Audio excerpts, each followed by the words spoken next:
নমস্কার বন্ধুরা, আশা করছি আপনারা সবাই ভালো আছেন। আজ আমি এমন এক অসামান্য প্রতিভাশীল ক্রীড়াবিদ সম্পর্কে বলতে চাই, যিনি তার প্রতিভা বলে শুধু নিজের জীবন বা এলাকাকে সম্মানিত করেননি, দিয়েছেন ভারতকে শ্রেষ্ঠত্বের শিরোপা আর পথ দেখিয়েছেন সেই সকল মানুষকে যাদের কাছে জীবনটা অভিশাপ ছাড়া আর কিছু নয়। আচ্ছা, একবার ভাবুন তো, হাত ছাড়া তীর চালানো যায়, আর যদি চালানোও যায় তাহলেও 3টি সোনা, 3টি রূপো, 1টি অলিম্পিক মেডেল জেতা যায়। আর যদি তাকেও অবলীলায় জিতে নেয়, তাকে কি বলবেন? হ্যাঁ, আপনি ঠিক বুঝছেন, পৃথিবীর প্রথম হাতহীন মহিলা ধনুবীর শীতলা দেবীর কথাই আমি বলছি। তাকে এ যুগের একলব্য বললেও বোধহয় কম বলা হবে।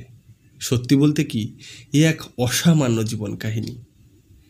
অসম্ভব অদম্য মানসিক শক্তি যে মানুষকে কোথায় পৌঁছে দিতে পারে, তার উদাহরণ এর থেকে বড় হয়তো আর কিছু হতে পারে না।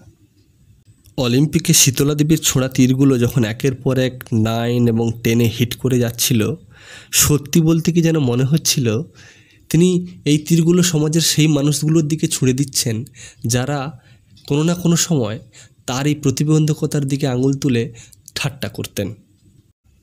তার ভাইরাল বুলস আই হিট আমাদের সবাইকে সত্যিই আনন্দ দিয়েছে। তবে এই ধনুবীরের লড়াইটা এতটা সহজ ছিল না। কাশ্মীরের কিস্তোবার নামক এক ছোট্ট গ্রামে শীতলা দেবীর জন্ম।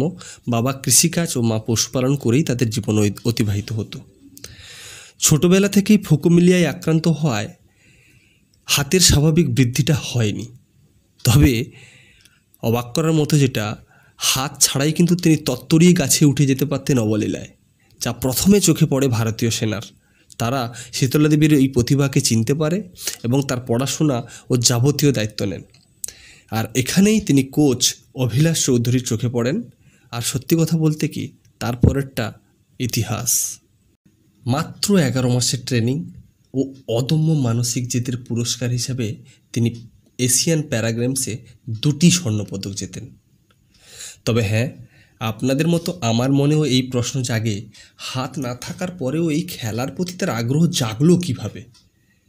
ম্যাট সুইটসম্যান, প্রথম হাতহীন পুরুষ তীরন্দাজি, ইউএসএতে তিনি খেলেন। তিনি ছিলেন শীতলা দেবীর ইন্সপিরেশন। আর কাকতালীয়ভাবে 2024-এর প্যারিস প্যারা অলিম্পিক্সে ম্যাট সুইটসম্যানও পেয়েছেন স্বর্ণপদক। তবে ভারত সরকার তার প্রতিভার স্বীকৃতিস্বরূপ 2023-এ দিয়েছেন অর্জুন সম্মান। সত্যি বলছি, তার জীবন কাহিনী আমাদের জাগায় না, আমাদের বাঁচায়। ভিডিওটি যদি আপনাদের ভালো লাগে, সাবস্ক্রাইব করে পাশে থাকার অনুরোধ রইল। ভালো থাকবেন।